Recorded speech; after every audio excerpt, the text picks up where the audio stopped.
بسم اللہ الرحمن الرحیم۔ السلام علیکم پیارے دوستو، آج کی ویڈیو میں ہم بات کرنے والے ہیں قوم شعیب علیہ السلام پر عذاب الہی کا۔ اللہ تعالیٰ نے حضرت شعیب علیہ السلام اور ان کی قوم کا تذکرہ قرآن کریم کی 5 سورتوں میں بیان فرمایا ہے۔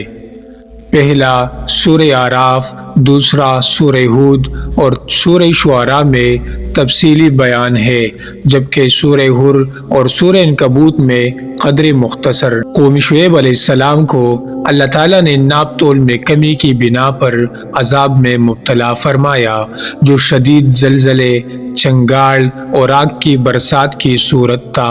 اہل مدین کو قوم شعیب کہا جاتا ہے۔ مدین ایک قبیلے کا نام ہے اور اسی نام پر ایک بستی مشہور ہوئی۔ حضرت ابراہیم علیہ السلام کے ایک صاحبزادے کا نام مدین تھا، جو حضرت ابراہیم علیہ السلام کی تیسری اہلیہ قطورہ کے بطن سے پیدا ہوئے۔ اسی نسبت سے سیدنا ابراہیم علیہ السلام کا خاندان بنی قطورہ کہلاتا ہے۔ مدین بن ابراہیم اپنے اہل و عیال کے ساتھ اپنے سوتیلے بھائی حضرت اسماعیل علیہ السلام کے پہلو ہی میں حجاز مقدس میں آباد ہو گئے تھے۔ یہ خاندان آگے چل کر ایک بڑے قبیلے میں تبدیل ہو گیا۔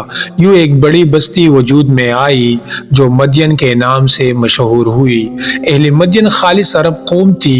شہر مدین شام کے اطراف میں سرزمین معان کے قریب واقع ہے۔ علامہ عبدالوہاب النجار المصری تحریر فرماتے ہیں کہ یہ حجاز میں شام سے متصل ایسی جگہ آباد تھی جس کا عرض البلد افریقہ کے جنوبی صحرا کے علاقے قفط کے عرض البلد کے ان مطابق ہے۔ یہ لوگ بڑے اسودہ حال، صاحب ثروت اور بلند اقبال تھے۔ پیشہ تجارت تھا، مگر افسوس کے غیر اللہ کی پرستش اور ناپ تول میں کمی کرتے تھے۔ دنیا میں سب سے پہلے ناپ تول میں کمی انہی لوگوں نے متعارف کروائی۔ اللہ تعالیٰ نے ان کی قوم میں سے ایک نیک بندے حضرت شعیب علیہ السلام کو ان پر مبعوث فرمایا۔ حضرت شعیب علیہ السلام نے انہیں اس فعل قبیح سے روکا اور رب کی گرفت سے ڈرایا۔ آپ انہیں مسلسل واعظ و نصیحت کرتے رہے۔ پروردگار عالم نے حضرت شعیب علیہ السلام کو بہترین خطیبانہ صلاحیتوں سے نوازا تھا۔ ان کی پراثر تقاریر، پختہ دلائل اور ایمان افروز واعظ و نصیحت کی بنا پر مفسرین نے انہیں خطیب الانبیاء کے نام سے نوازا۔ اپنی اعلیٰ خداداد صلاحیتوں کو بروئے کار لانے کے باوجود قوم شعیب پر کوئی اثر نہ ہوتا، بلکہ دن بدن ان کی بدعمالیوں میں اضافہ ہوتا جا رہا تھا۔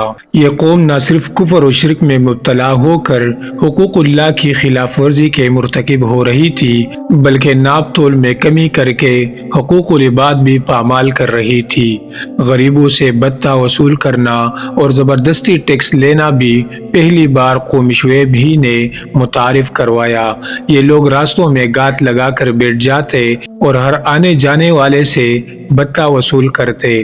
قرآن کریم نے ان میں موجود 3 طرح کے عیوب بیان کیے ہیں۔ پہلا، کفر و شرک میں مبتلا تھے، درختوں کی پوجا کرتے تھے۔ دوسرا، بیوپار میں بے ایمانی، ناپ تول میں کمی کرتے تھے۔ تیسرا، راستوں میں بیٹھ کر لوٹ مار کرتے، لوگوں کے اموال چھینتے اور غنڈہ ٹیکس وصول کرتے تھے۔ قوم شعیب نے حضرت شعیب علیہ السلام کو جھٹلانے میں ایڑی چوٹی کا زور لگایا۔ چنانچہ قرآن مجید میں اللہ تعالیٰ ارشاد فرماتا ہے، اے شعیب، تیری بہت سی باتیں تو ہمیں سمجھ ہی نہیں آئی۔ حضرت شعیب علیہ السلام کی بینائی کمزور تھی، جسمانی اعتبار سے بھی کمزور و لاغر تھے، لہٰذا یہ سب ان کا مذاق اڑاتے اور کہتے، اے شعیب، تو ہمارے درمیان ایک بے زور آدمی ہے۔ دراصل یہ ان کا گمان تھا کہ بات کا سچا وہی ہوتا ہے جو قوی و طاقتور ہو۔ یہ ان کی سری گمراہی تھی۔ پھر آپ علیہ السلام کو دھمکی دیتے ہوئے کہتے، اے شعیب، اگر تیرے قبیلے کا خیال نہ ہوتا تو ہم تجھے کبھی کا سنسار کر چکے ہوتے۔ تیرا بل بوتا تو اتنا نہیں ہے کہ ہم پر باری ہو۔ قوم کی ان سخت ترین دھمکیوں کے باوجود حضرت شعیب علیہ السلام اپنی قوم کو واعظ و نصیحت فرماتے رہے۔ ارشاد باری تعالیٰ ہے، اے میرے قوم، تم اللہ کی عبادت کرو۔ اس کے سوا کوئی تمہارا معبود نہیں، تمہارے پاس تمہارے پروردگار کی طرف سے واضح دلیل آ چکی ہے۔ پس تم ناپ تول پورا کیا کرو، فساد مت پھیلاؤ، اور تم سڑک پر اس غرض سے نہ بیٹھا کرو کہ اللہ پر ایمان لانے والوں کو دھمکیاں دو اور انہیں اللہ کی راہ میں روکو۔ تم کم تھے، اللہ نے تمہیں زیادہ کر دیا، اور دیکھو تم سے پہلے کیسا انجام ہوا فساد کرنے والوں کا۔ حضرت شعیب علیہ السلام کی اس نصیحت اور تنبیہ کے جواب میں قوم کے متکبر سرداروں نے کہا، اے شعیب، ہم تمہیں اور تمہارے ایمان والوں کو اپنی بستی سے نکال دیں گے، الا یہ کہ تم ہمارے مذہب میں واپس آ جاؤ۔ آیات مذکورہ میں حضرت شعیب علیہ السلام نے قوم کی اصلاح کے لیے 3 باتیں فرمائی تھی۔ اول، اللہ کی عبادت کرو، اس کے سوا کوئی معبود نہیں۔ دوم، ناپ تول میں کمی نہ کیا کرو، اور تیسرا یہ کہ جس طرح ناپ تول میں کمی کرنا حرام ہے، اس طرح حقوق انسانی میں کمی بھی حرام ہے۔ کسی کی عزت و آبرو پر حملہ کرنا، جس کی اطاعت واجب ہو، اس کی اطاعت میں کمی کرنا، جس شخص کی تعظیم و تکریم واجب ہو، اس میں کوتاہی برتنا، یہ سب امور اسی جرم میں شامل ہے جو شعیب علیہ السلام کی قوم کیا کرتی تھی۔ حضرت فاروق اعظم رضی اللہ عنہ نے ایک شخص کو جلدی جلدی رکوع سجدے کرتے دیکھا تو فرمایا، تو نے ناپ تول میں کمی کر دی۔ علامہ قرطبی نے فرمایا کہ جو لوگ راستوں میں بیٹھ کر خلاف شرع ناجائز ٹیکس وصول کرتے ہیں، وہ بھی قوم شعیب علیہ السلام کی طرح مجرم ہے، بلکہ ان سے زیادہ ظالم و جابر ہے۔ اہل مدین اور اصحاب کا قرآن کریم میں ارشاد باری تعالیٰ ہے، ایک بستی والوں نے بھی رسولوں کو جھٹلایا، جبکہ ان سے شعیب علیہ السلام نے کہا، کیا تمہیں ڈر و خوف نہیں؟ ایک اور جگہ اللہ تعالیٰ فرماتا ہے، ایک بستی کے رہنے والے بڑے ظالم تھے۔ اصحاب مدین اور اصحاب کا ایک ہی قبیلے کے 2 نام ہیں یا 2 جدا جدا قبیلے ہیں؟ اس بارے میں مفسرین کی رائے مختلف ہے۔ بعض کا خیال ہے کہ یہ دونوں جدا جدا قبیلے ہیں۔ مدین متمدن اور شہری قبیلہ تھا، اور اصحاب کا دیہاتی اور بدوی قبیلہ تھا جو جنگل میں آباد تھا۔ عربی میں ایکا ان سرسبز و شاداب جھاڑیوں کو کہتے ہیں جو ہرے بھرے درختوں پر مشتمل گھنے جنگلوں میں جھنڈ کی شکل میں بے کثرت ہوتی ہے۔ آب و ہوا کی لطافت، نہروں آبشاروں کی کثرت نے اس مقام کو انتہائی شاداب کر دیا تھا، اور یہاں میووں پھلوں اور خوشبودار پھولوں کو اس قدر باغات تھے کہ اگر ایک شخص آبادی کے باہر کھڑے ہو کر نظارہ کرتا تو اسے یہ معلوم ہوتا تھا کہ نہایت خوبصورت اور شاداب درختوں کا ایک بہت بڑا جھنڈ ہے۔ اسی وجہ سے قرآن کریم نے اسے ایکا کہہ کر تعارف کروایا۔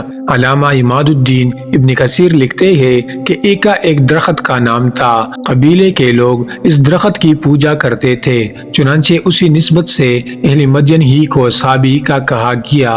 بہرحال اکثریت کی رائے میں یہ دونوں گروہ ایک ہی قبیلے اور نسل سے تعلق رکھتے تھے اور قوم شعیب کہلاتے تھے۔ حضرت شعیب علیہ السلام نے ہر ممکن کوشش کر لی کہ کسی طرح اپنی قوم کو اعمال بد سے بچا کر راہ راست پر لے آئے، لیکن جب انہوں نے دیکھا کہ یہ قوم اپنے کفر و شرک پر مصر ہے اور ان پر وعظ و نصیحت کا کوئی اثر نہیں ہو رہا تو کہا، اچھا تم اپنی ڈگر پر چلتے رہو، ان قریب تمہیں جھوٹے سچے کا اور اس بات کا کہ رسوا کن عذاب کا مستحق کون ہے علم ہو جائے گا، تم انتظار کرو، میں بھی تمہارے ساتھ منتظر ہوں۔ علامہ ابن کثیر فرماتے ہیں کہ اللہ تعالیٰ نے قوم شعیب پر 3 طرح کے عذاب کا ذکر فرمایا ہے: زمینی بونچال، چنگاڑ اور آگ کا بادل۔ سورہ اعراف میں اللہ تعالیٰ فرماتا ہے، پس ان کو زلزلے زمینی بونچال نے آ پکڑا، سو وہ اپنے گھروں میں اوندے کے اوندے پڑے رہ گئے۔ سورہ ہود میں ارشاد باری تعالیٰ ہے، اور ظالموں کو سخت چنگاڑ کے عذاب نے آ دبوچا، جس سے وہ اپنے گھروں میں اوندے پڑے رہ گئے، گویا ان میں کبھی بسے ہی نہ ہو۔ سن رکھو مدین پر ویسے ہی پٹکار ہے جیسی قوم سمود پر تھی۔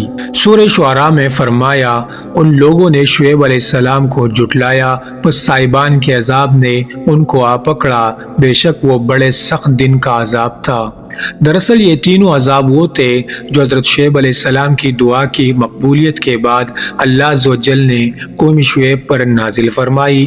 قوم کے متکبر سرداروں نے جب حضرت شعیب علیہ السلام سے یہ کہا کہ شعیب اگر تم سچے ہو تو اپنے رب سے کہہ کر ہم پر آسمان سے عذاب کا ایک ٹکڑا ہی گرا دو۔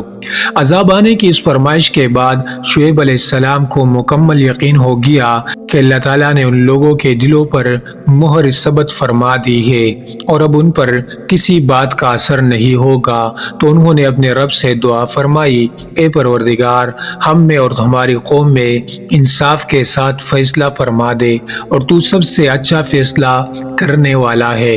علامہ اماد الدین ابن کثیر فرماتے ہیں کہ اللہ نے جو صفات اہل مدین کی بیان فرمائی وہ اصحاب ایکا کی بھی فرمائی ہے۔ دونوں ایک ہی طرح کی برائیوں میں مبتلا تھے اور ایک ہی جماعت و امت تھے، لیکن کئی قسم کے عذاب سے ہلاک ہوئے اور اللہ نے ہر جگہ وہاں کے مناسب عذاب کا ذکر فرمایا۔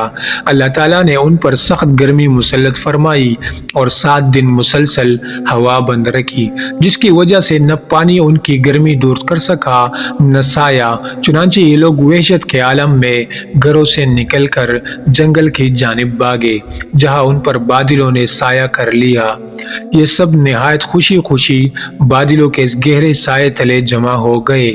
ابھی وہ لوگ اس ابری آلود سائے سے پوری طرح لطف اندوز نہ ہو پائے تھے کہ اچانک کالے سیاہ بادلوں میں سے آگ کے بھڑکتے ہوئے شعلے برسنے شروع ہو گئے اور پھر دیکھتے ہی دیکھتے زمین نے اپنی پوری قوت کے ساتھ انہیں جھنجھوڑ ڈالا، یعنی شدید زلزلے نے انہیں آگیرا۔ پھر آسمان سے ایک چیخ بلند ہوئی تو اس سے ان کے کلیجے پھٹ گئے، جسموں کو تباہ و ویران کر دیا اور یہ سب اوندے گرے پڑے رہ گئے۔ کچھ مفسرین کے مطابق یہ 2 قومیں تھی جن کے نبی حضرت شعیب علیہ السلام تھے، جبکہ ان دونوں پر عذاب کی نوعیت بھی الگ تھی۔ بعض کا خیال ہے کہ قوم شعیب کے 3 گروہوں پر الگ الگ عذاب نازل کیا گیا، واللہ عالم۔ بہرحال قرآن کریم اس بات کی تصدیق کرتا ہے کہ قوم سمود کی طرح پوری قوم شعیب کو بھی عذاب کے ذریعے ختم کر دیا گیا۔